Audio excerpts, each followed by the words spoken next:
you don't know how to do anything small, right? Like you make sure that you go all in all the time. Honestly, if you want something done, you ask a busy person to do it because it's going True. to get done. I always say that, literally. It's always the busy people that will get it done. Yeah. So on a scale from 1 star to 5 star, how was the experience being on HGTV? It's interesting because I have different aspects of it. Looking at the show, what it truly was a contest. However, I take what I do very seriously and I wanted to produce a quality product. So I think I lacked some design to win the contest, but I can say that what we produced on the show was a much higher product than the competition. So for that aspect, I wish I played the game more just to maybe have possibly won the $50,000 grand prize. Welcome to the Leading Lane podcast for real estate pros by real estate pros with your hosts, Ashley Frederick and Stephen Birch. If you're looking for an honest, authentic, and raw perspective, you found it. All right, welcome to the Leading Lane podcast. Today we have a special guest with us.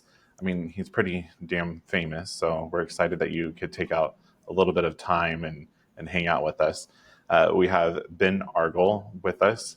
Ben, how about you go ahead and introduce yourself, and then Ashley has a tons of questions for you. Sure.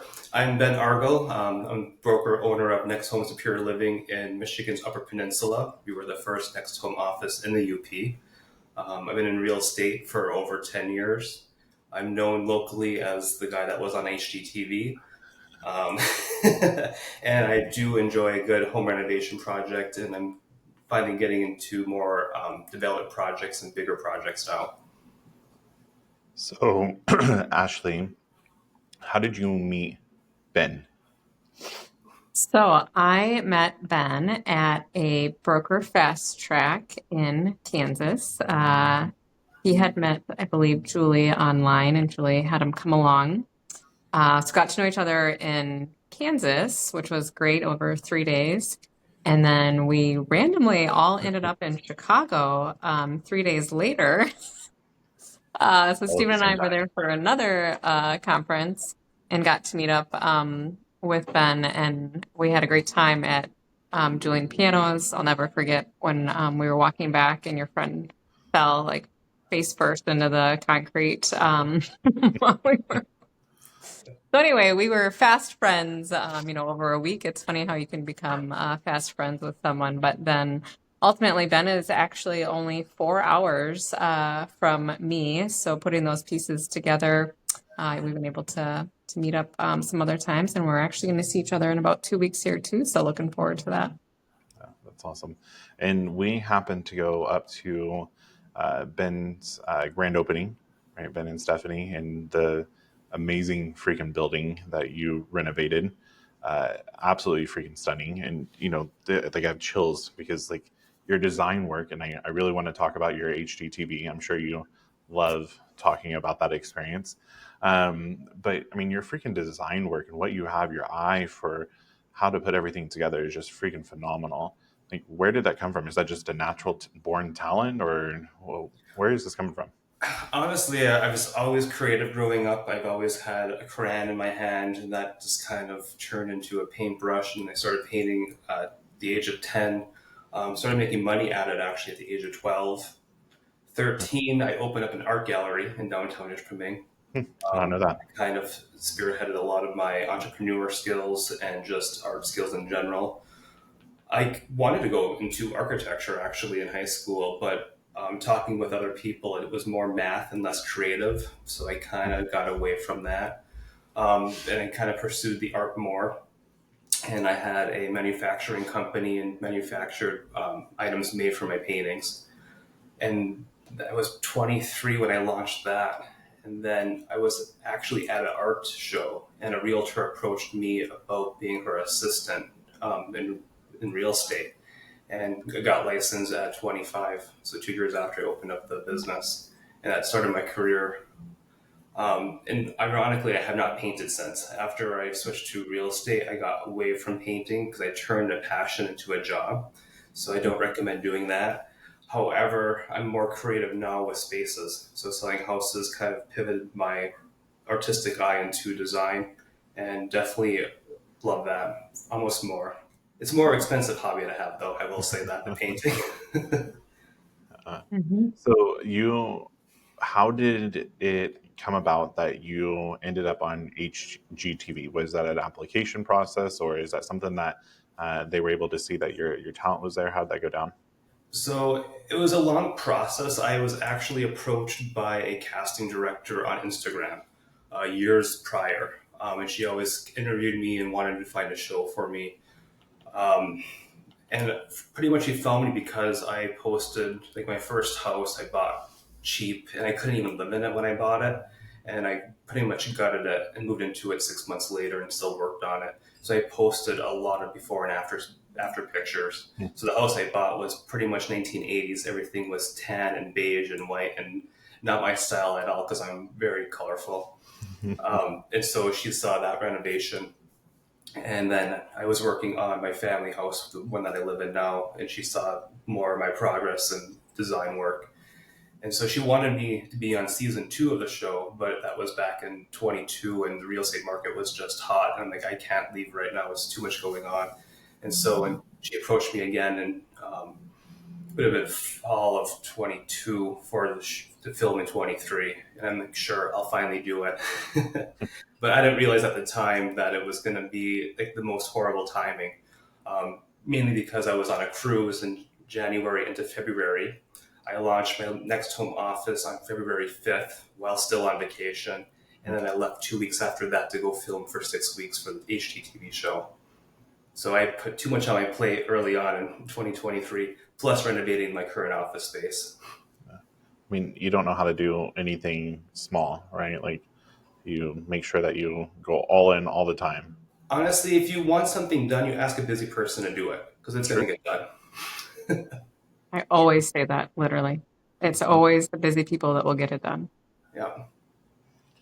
So on a scale from 1 star to 5 star, how was the experience being on HGTV?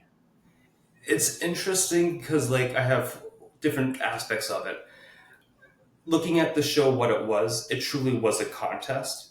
However, I take what I do very seriously and I wanted to produce a quality product. So I think I lacked some design to win the contest, but I can say that what we produced on the show was a much higher product than the competition. So for that aspect, I wish I played the game more just to maybe have possibly won the $50,000 grand prize. Overall, I will say construction in the UP versus Alabama, completely different. I will say painting and humidity sucks. I will take a dry winter day to paint inside versus the humidity of Alabama on the shores. But it was even different with the building codes. I had no idea about hurricane shutters and hurricane rated things. Not my forte. I know snow loads as far as roofs in the UP, but nothing about hurricanes up here. Mhm. Overall, though, like it was cool to watch production and see what actually happens behind the scenes.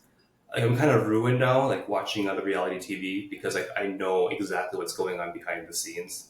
Nothing of ours was really scripted or staged. It really was what you saw is what actually happened. Um, and so I'm kind of grateful for that. That didn't make us actually act things out. It truly was what it was. Mhm. Do you think you would ever do something like that again? If I do, I would negotiate my contract differently. Fair.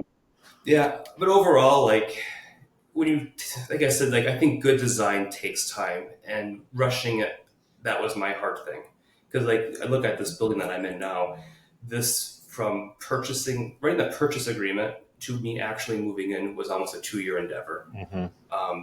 I think good design takes a long time, and you have lead times, like waiting for certain things to be manufactured or made. Like I have custom cabinets here that I had to wait over 8 weeks for. So like even on a TV show, like we ordered cabinets on week 1 and they were installed week 4. So like even that you have a quick turnaround time. and that's not really possible with good design and custom made things. Love it. Love it.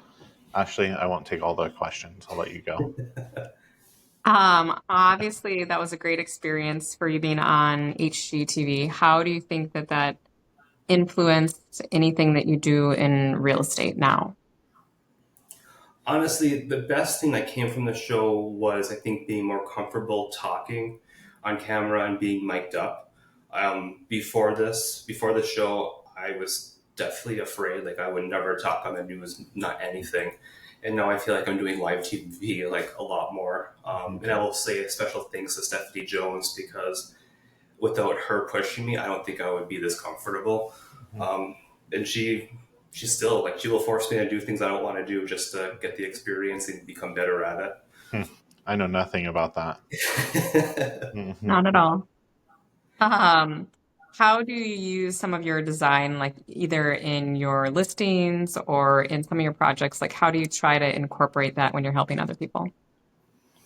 I honestly, it's fun with clients because I can redesign a house rather quickly in my head during a showing.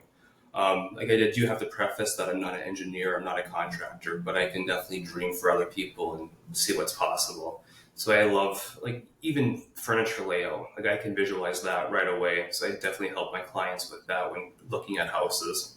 It seems like even my first house, it was built in the 50s. It was tiny, and it's hard to find furniture that actually fits some of these older houses. You just can't put a big sectional in every single house. So I think that's kind of one of the takeaways that I can tell my clients. And honestly, for business, like, I love the social media aspect. I like designing different, social media posts. I just have an eye for that. So one more design question. What is an element that you think is timeless, and what's something you think that's going out of style? Honestly, And don't say luxury vinyl plank flooring. I already said that. I hate luxury vinyl plank flooring, especially the gray tones. Being up here, truly, like, I hate white cabinets. I think you need some color in your life. Up here, we have snow for 6-7 months out of the year, so we see white outside. So bring some color on the inside. It's going to help your mood. But I think timeless, like, pretty much in my house, I have something black almost in every single room. I also have some Asian pieces, if it's vases, porcelain. I like mixing things up like that. And I'm not afraid of color. Like, in color drenching is kind of my thing. Like, if you see my kitchen, it's forest green walls, hunter green walls, and I have olive cabinets. It's bold, it's beautiful, it's who I am. So don't be afraid of color is my big thing. I never thought that I would like green cabinets. And then I saw that on your Facebook, I think, right? And I was like, holy hell, it's stunning. I love it. It just complements everything in there, and it looks so good. So speaking of the green cabinets, that was my meltdown on the TV show. Like, we ordered these cabinets that I hated, and I was going to paint them. And the first color green was awful. And then it was humid, so the paint was not sticking to these cabinets. And that's why, like, episode 1, I'm crying pretty much. Like, I was the first one to cry, even though technically Kelsey cried before me, but it was a different episode. But I had to prove to myself that I could paint kitchen cabinets, and I took on that project last year and then this year with the pantry. So it was kind of nice to have my kind of revenge and know that I can actually do it. Yeah. Good. I was just gonna say I do love all things black as well, so we can at least agree on that. But one thing that you spend a lot of time in your area is economic development, which you and I have talked about because it's a little bit of a struggle here. And I always want to be like, why can't we do what you're doing in Michigan? So can you tell us a little bit just about maybe how you got involved in some of the projects that you're taking on in Michigan right now? It all kind of started with actually the brokerage, when I learned of what was possible. So my building here is in downtown Nagani, and we have a very active DDA, Downtown Development Authority. So that started at where I got a $25,000 facade grant if I matched $25,000. So I think I spent over $100,000 on my facade. So it was easy to get the matching dollars. So the DDA gave me $25,000 for the facade.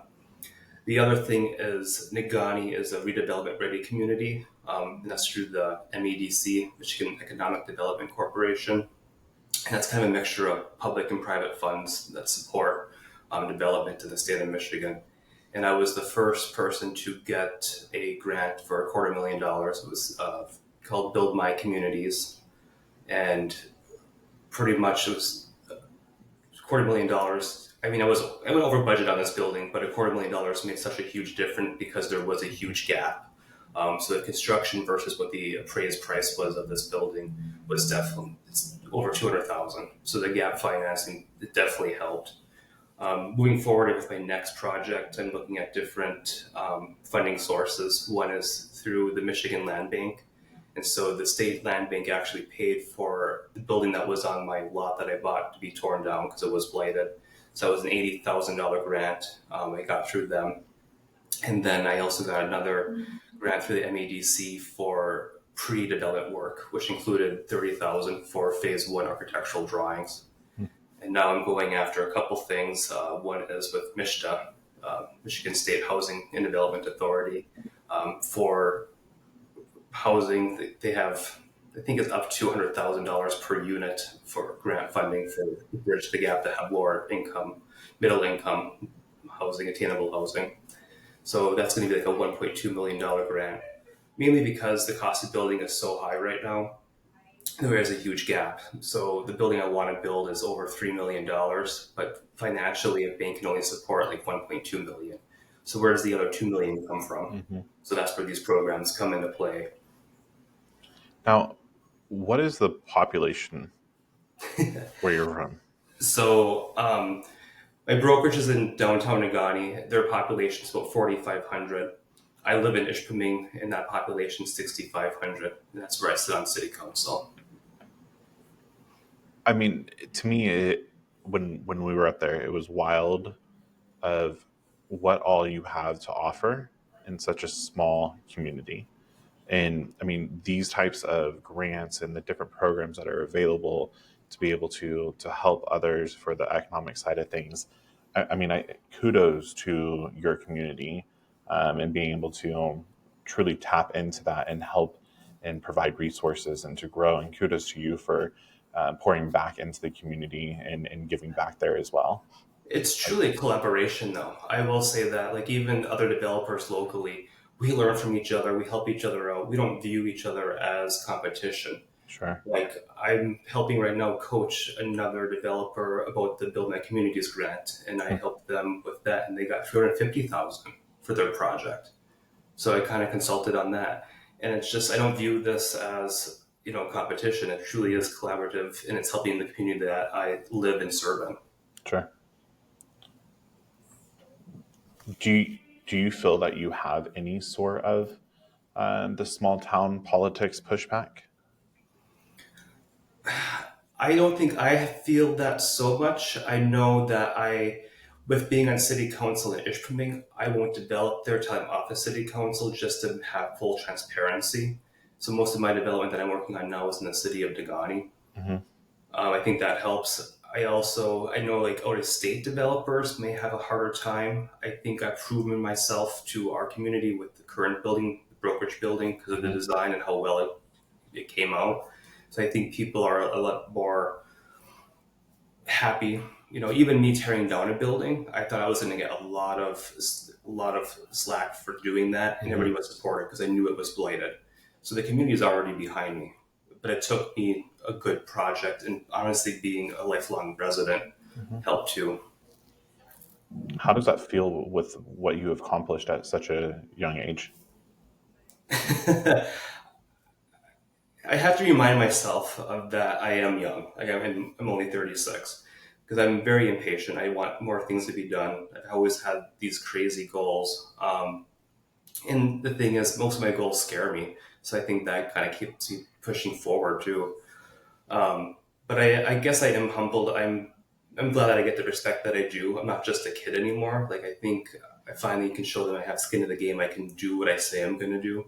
So I think I'm more confident now than I was in my 20s. But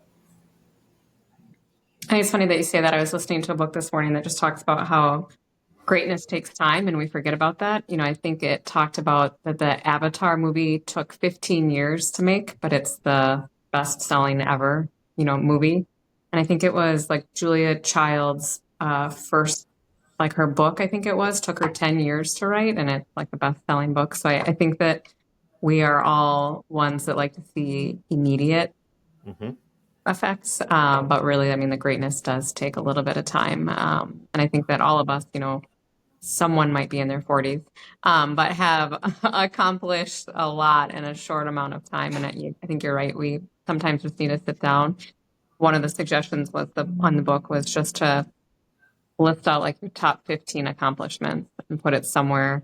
When you're having a bad day, you think you haven't counted too much, you look it out, pull it out. I mean, I have done a fair amount, and it kind of gets more grounded. And I think part of that is just thinking about, on social media, we see the end result. We don't know the years of planning it took to get there. Like, you think even somebody running a marathon, how long do they actually train to be able to do that?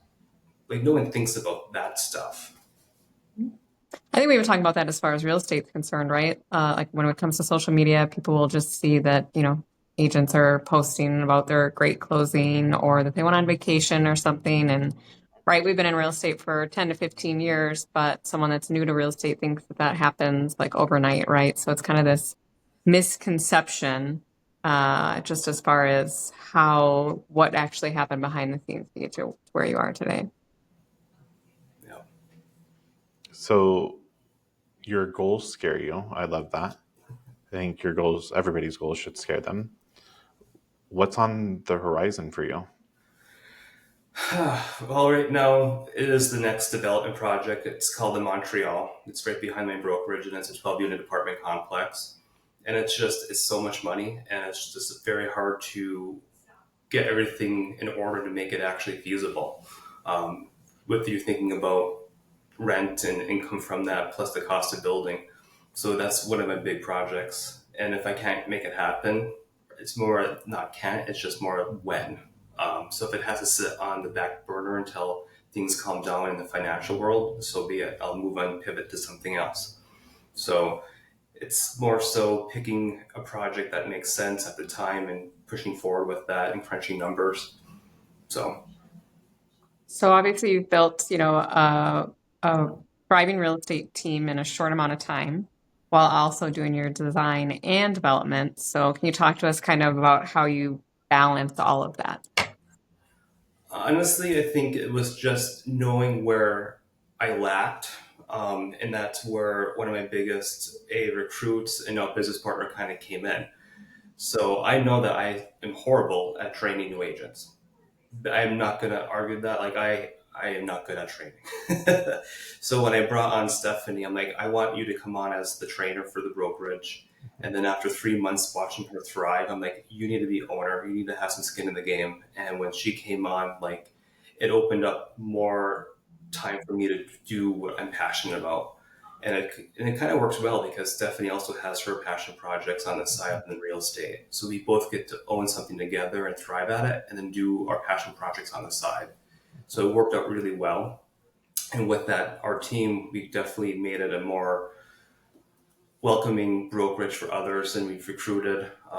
We have, between Stephanie and I, there's 9 of us agents, and then we hired our first staff person 6 weeks ago, and that was a game changer. Like I don't know why I waited so long.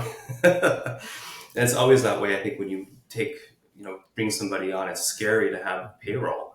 But at the same time, it's like you don't realize what you don't know until you actually have somebody in the free time. I shouldn't say free time, but just where you can spend time more wisely.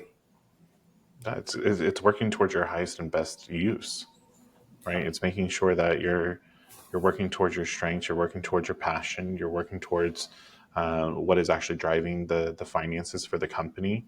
And a lot of times that's not necessarily just the revenue side of things. I know that's what primarily we focus on when we hire somebody, but being able to free you up to be able to have, time to go and relax and reset and be creative and do those other things that actually recharge you, so that when you do come back to the business, you're able to, be way more potent and be way more powerful in what your focus is. Yeah. And even I now, think like I'm kind of back focusing on recruiting, and it's like now I have somebody I can say, like, well, we have a TC in house that does everything. Mhm. Like everybody's eyes like light up because they have no idea what that actually is because no one else up here does that. And so to see Jane thrive doing it, and she's so good at it, and then you show somebody that's a top producer that's doing 40, 50, 60 deals a year. I'm like, if we could save you 20 minutes from each deal with paperwork, if not more, how much time would you have to either A, be on the boat at your lake house or sell more property or be with your family? Like you can definitely, people will think twice and think about coming over to your brokerage because of that and offering. Man, that sounds like a great way to be able to position that and talk to them about the value of joining your company. Where did you learn that from? Luckily, Leading Lane. I mean, I will say a lot of the stuff I implemented in my first year with Next Home was because of Leading Lane and that broker fast track. I would not be here today without that. Oh, I Guaranteed. appreciate that. I was more poking fun at you because I wanted to say, told you so, I don't know how many times, but I did not. So I held it in. Yeah. so Ben, a lot has changed for you in the last year as far as, bringing on Stephanie, bringing on agents, taking on projects. What does leadership look like right now for you? Leadership for me, I think, is always evolving. Like I look at my roles right now as a broker owner. I'm also the president of the Peninsula Association of Realtors, and I'm also on City Council in Ishpeming.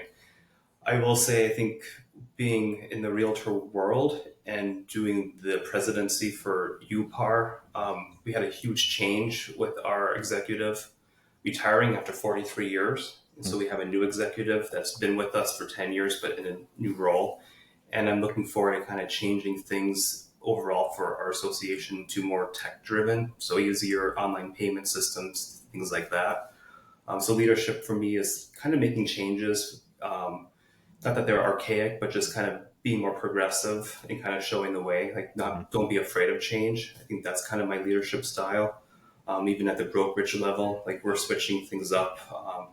Pretty much, we had paperless pipelines in dot loop. Now we're switching over to everything sky slope. So don't be afraid of change and kind of showing all my agents that it's possible. And like you just have to grin and bear it and just do it. So kind of lead by example with that. Just going to say, lead by example. You took the word right out of my mouth. Yeah.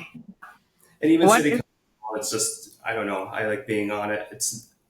I was nervous. Like I never thought I was going to be a politician. It was really, I don't know if it was going to hurt my business or how it was all going to pan out.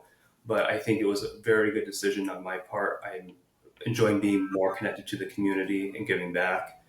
And maybe it has helped my business. I think I've got a few listings because of being in the public a lot more.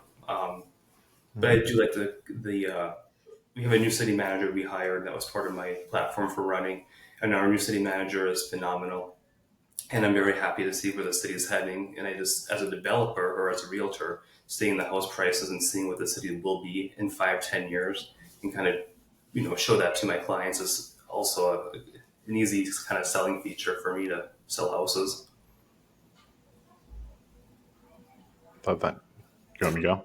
I keep on now I'm pulling the Ashley and getting all the questions out now too. So, all right. So looking back to if you were able to talk to 26-year-old Ben, what would you tell him? I tell this to every new agent, start a CRM, actually make a database. Okay.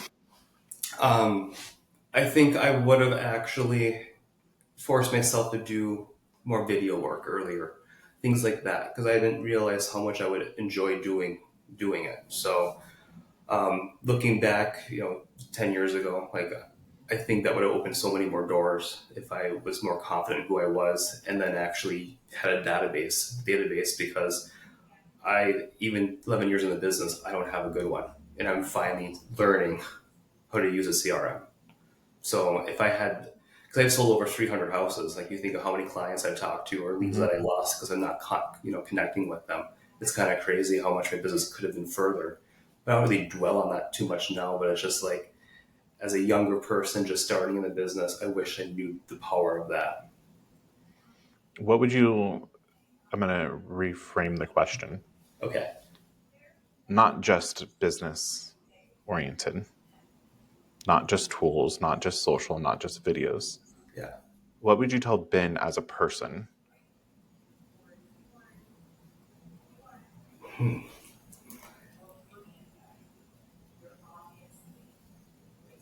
That's a tough one. At 26, it was actually the year that I bought my house. It was my first year in real estate. Mm-hmm. And that was the year that I almost got out of the industry because it was my first year. I'm like, this is a hard thing. And I had a job offer in Florida doing design full time in Palm Beach. It would have been fun. So I made a promise to myself that I would do real estate for a full year and see where I ended up before I make any drastic changes. And thank God that I did, because I'm here where I am now. So I wouldn't change that. But I also, that same year, I got a phone call from another agent that we had a deal together. And she's kind of one that called me just to say, thank you for holding this deal together. You're doing a good job. Because I think some agents, new agents, don't get that reassurance that they're doing the right thing to keep a deal together or just working in their client's best interest. So to have somebody seasoned with 25 years call you intentionally to say you're doing a good job, for me, that was a game changer. But for me, I think I look back and I wish I could have talked to me at a younger age. I think if I was 16 or 17, I wish I would have told myself it's okay to be gay. I think I hid a lot of my potential hiding in the closet and not being who I was until I came out at 19. So even at my early 20s, I had so much catching up to do to find my confidence. And I wish I had that at a younger age, because I think that would have catapulted me even further. Now that I realize my passions and what I'm doing and the confidence I have as a person. Well, thank you for sharing that and being vulnerable, because it is tough. And being from a small town, not that small, but the small population, and just constantly worrying about what other people think, and you're not even comfortable. I'm speaking for myself. I wasn't even comfortable in my own skin, and didn't even know who I truly was. And just it's this whole different dynamic of once you can actually step into your own authentic self, and once you have that confidence in yourself and you start believing in yourself, I think that's where things truly go wild for you, because you now don't have any limitations. You already cut through all of those, and it's way easier to breathe, right? You're not constantly looking over your shoulder and worrying of somebody saying something or being bullied or whatever the case may be. So kudos to you. I understand the struggle of being small town America, and I understand the struggle of sexuality, and so proud of you. Yeah, thank you. Yeah. I mean, I guess I'll kind of piggyback to even, in my 30, like the TV show, the imposter syndrome. That I didn't, they warned you on the show after we left that you're going to feel all sorts of weird things after you leave production. They weren't wrong. It took me 2 months to get back to a normalcy. And then once the show aired, like I felt like I was an imposter. Like I call a therapist. I'm like, I need help with this. And it took me a while to get used to, like, I actually deserve to be on that show, and here's why. Instead of being like, feeling like I was a fake. So I think even, in my 30s, I'm still learning through all those situations and experiences. I think as we get older too, right, it's the people that we surround ourselves with that help us stay at that level, that there is an imposter syndrome, or there's someone to kind of bring you back to reality of how great you've done. So I will say that it's who you surround yourself with too that really helps you continue to propel. I mean, obviously Stephanie is a fantastic example for you. So it's a matter of finding the right people that believe in you too. No, 100%. It's funny. We did a call last couple of weeks. I don't remember when it was, but Stephanie came into your office while we're on Zoom, and she just has this personality, right? Like just this vibrant, amazing personality and energy about her. And I was like, man, I could not even imagine being in your guys' office, because we would not get any work done. And you were like, no, we actually do work. I'm like, yeah, okay, but I'm letting you know I would not be able to work. So I'm glad that it was just Zoom, but I do also love, like, when we all do get together, and just how it truly is almost like we can all just pick up, like we're not miles away from one another. It's just like nothing happened, and let's keep on going forward and pushing each other and challenging each other. And so I'm very thankful for meeting Stephanie, and thank you for bringing her into our lives, because she's a spitfire, man. She's awesome. Like when she joined, when she became partner, I'm like, well, there's only one requirement, and that is the broker fast track retreat. You have to do this. Yeah. And I think that's great for her too.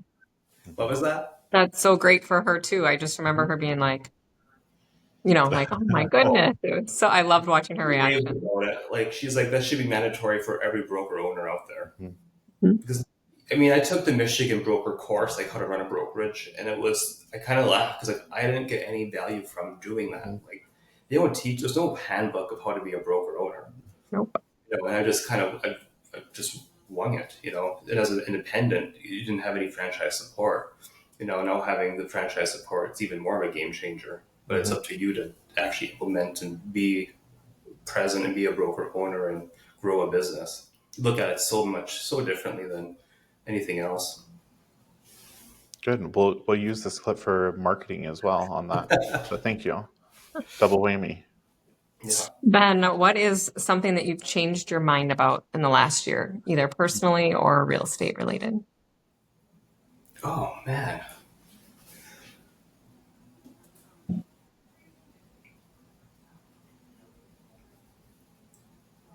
That's a good question. I don't know if I have a good answer for that. Well, maybe you can teach old dogs new tricks. That's one thing, like with all the changes that are happening in real estate in general, but even like bringing on seasoned agents and showing them different ways of doing things. I think I never thought I could see people actually embrace change. So I was always kind of closed-minded to that people are stuck in their ways. But I think people will actually change when they see the results of what change could be. I think if you put people in the right environment, right? So it is obviously the changes, but it's also the support that you're offering them, right? And I think that's when you can really see people flourish. And, there's the same thing, like we've had some agents that I didn't think would make changes or, wouldn't adapt to some of these online things. And here they're out doing lives and they're out doing all this other stuff. And I mean, for me, it's always fun to watch someone do something new and to really just hone into that. But I think like we've talked about, it really comes back to leadership too. Mm-hmm. I'm waiting for you to have other questions. Are we doing rapid fire now? Whenever you're ready, I'm ready for rapid fire. Okay. I'm ready for these because I'm really excited because he has no idea what these questions are. Not a clue. He's already like moving in his chair, getting uncomfortable. Yeah, I mean, they're like legit all over the place. Okay, you ready? I'm ready. Okay. Coffee order. Black coffee. I'm boring. Like, I'm a Finlander. Just like, honestly, I drink a whole pot a day. Like, just give me an IV. Mm-mm. Favorite HGTV show besides your own? Honestly, I don't watch any because I live it. Good call. Biggest design pet peeve besides luxury vinyl plank flooring? Horrible trim. Like, I hate unfinished things.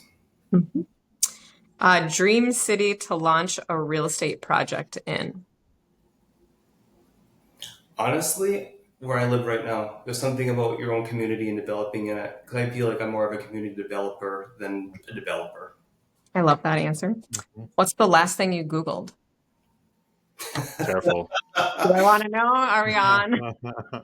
What was it? Oh, I think it was something about the MEDC is what I Googled. I was doing some search. And I don't even use Google that much. I use chat more than Google. I get that. What is the most used app on your phone? I want to know if this is going to be true. Yeah, I haven't thought. Should I pull it up on my phone? It would be wrong because the last 2 days I had no service being in the QAnon. But normally it's probably a mixture of Facebook, Grindr, and ChatGPT. I was going to call you out if you weren't going to say it. So I said it. I was hoping that you were going to say that it was going to be KB Core after Grindr, but it's okay. I'm still getting there. It's getting there. What is one thing people would be surprised to learn about you? Most people don't know that I play piano. I don't really play publicly, but I took lessons for almost 10 years and my aunt's a professional musician. So sometimes if I'm drunk enough in a public place, I might play something. We will keep that in mind. What is a go-to pump-up song before a big meeting?